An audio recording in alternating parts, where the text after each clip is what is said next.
सबसे पहले वीरता का गांडीव, शहर की धड़कन। पूर्व कृषि मंत्री रणधीर सिंह ने किया प्रेस वार्ता। भारतीय जनता पार्टी के पूर्व कृषि मंत्री रणधीर सिंह ने प्रेस वार्ता को संबोधित करते हुए कहा कि झारखंड में हो रहे दर पर दर अपराध घटना बढ़ती जा रही है और ये तुर्क गठबंधन की सरकार झारखंड राज्य में खोखला करने का काम कर रही है। साथ ही यह भी कहा कि पंजाब में किस तरह हमारे देश के यशस्वी प्रधानमंत्री नरेंद्र मोदी जी के साथ जो घटना घटी वह एक निंदनीय है और यह भी बोला कि कांग्रेस सरकार या घृणा नीतियों में जानी जाती है। इसी के जवाब में कांग्रेस के राकेश सिन्हा ने पलटवार करते हुए कहा कि भाजपा को कोई काम नहीं बचा है। प्रत्येक दिन वह प्रेस वार्ता कर रहे हैं और एक ही मुद्दों पर हर नेता खुद को चमकाने के लिए प्रत्येक दिन प्रेस वार्ता बुला रही है और साथ में यह भी कहा कि दीपक प्रकाश उनको कुछ समझ भी नहीं है, न ही उनको कोई नॉलेज है, बस बातें बनाना तो उनसे कोई सीखे। हम सबको तो हंसी आती है उन पर। रांची से विक्की वर्मा की ये रिपोर्ट। हाँ, जिनके जीरो एक भी किसी आमंत्रण योजना, एक भी किसी आमंत्रण हम तो अभी तक नहीं बांटे गए। पहले मेला लगा के हम लोग किसी अंदर बांट मारने का काम करते थे।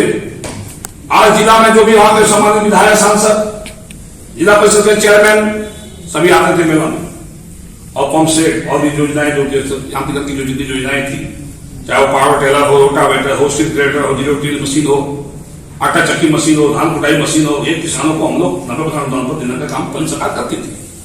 अभी सरकार ने बनेगा था, लिखा नहीं हो रहे थे। ये है कि किसी आमंत्रण योजना की हालात। अब इन्हीं राज्य योजना का ये महत्वाकांक्षी योजना हम लोगों ने झारखंड को में उफाज बनाया था। हम लोगों ने ऑर्गेनिक झारखंड बनाने की दिशा में हम लोगों ने एक उफाज बनाया था ताकि 2028 तक झारखंड को ऑर्गेनिक स्टेट हम लोग बना सकें। इसीलिए लगातार सिक्किम में जो सिक्किम ऑर्गेनिक स्टेट है वहां पे यहाँ के किसानों को हम लोग भेजने का काम करते थे और टपक सिंचाई योजना, कम वर्षा में कैसे खेती हो, इजराइल यहाँ के किसानों को मधुआ जी की सरकार में हम लोग भेजने का काम करते थे। न तो सरकार ने आज तक सिक्किम किसी किसान को भेजा, न इजराइल भेजा। जो किसान प्रशिक्षित हो गए थे प्रशिक्षण भी बंद कर दिया। और इसमें जो पैसे उद्यान विकास योजना इनका, जिसमें जो बजट 150 करोड़ का बजट का इनका प्रावधान, 150 करोड़ बजट का प्रावधान इनका है इस साल। खर्च कितने हैं? 34 लाख रुपए दिसंबर तक के इनके आंकड़े हैं। ये है इनकी हालत, जिसमें ऑर्गेनिक खेती को बढ़ावा देने के लिए फूल की खेती, सब्जी की खेती, कैसे ऑर्गेनिक स्टेट झारखंड को बना सके, फल की खेती, ये सब सारी चीज में आते हैं। मधुमक्खी पालन है, लेकिन ये सारी योजना को लोगों ने ठप कर दिया। अब आइए इस राज्य में किसानों को नए नए शोध और प्रशिक्षण देने के लिए बिरसा कृषि विश्वविद्यालय, बिरसा कृषि विश्वविद्यालय के अंतर्गत 24 जिला में 24 तरीके हैं आज। और कई ऐसे बिरसा कृषि विश्वविद्यालय के अंतर्गत कई ऐसे कॉलेज की सरकार में हम लोगों ने चालू करने का काम किया था। चाहे गुमला में कृषि कॉलेज हो, चाहे देवघर में कृषि कॉलेज हो, गोड्डा में कृषि कॉलेज हो, हंडिया में एनिमल हस्बेंड्री का कॉलेज हो। इस तरह से कई 7 कॉलेज जो बंद पड़े हुए थे उनको हम लोगों ने पिछली सरकारों में हम लोगों को चालू करने का काम किया था। और एक एनिमल हस्बेंड्री का कॉलेज बिरसा एग्रीकल्चर के अंतर्गत भी हम लोगों ने चालू करने का काम किया था। सीट का प्रावधान हम लोगों ने किया था।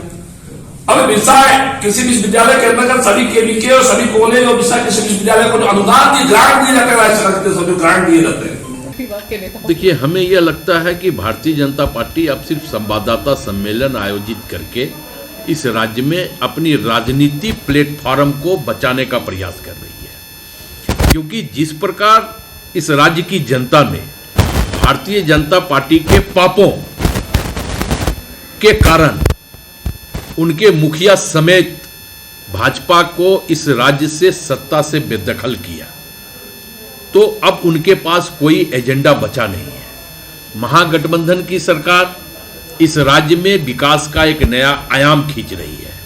उस नए आयाम को देख करके चाहे वो बाबूलाल मरांडी जी हो, दीपक प्रकाश जी हो या रणधीर सिंह जी हो, इनके मन में छटपटाहट, बेचैनी बहुत जबरदस्त कुलबुलाती है।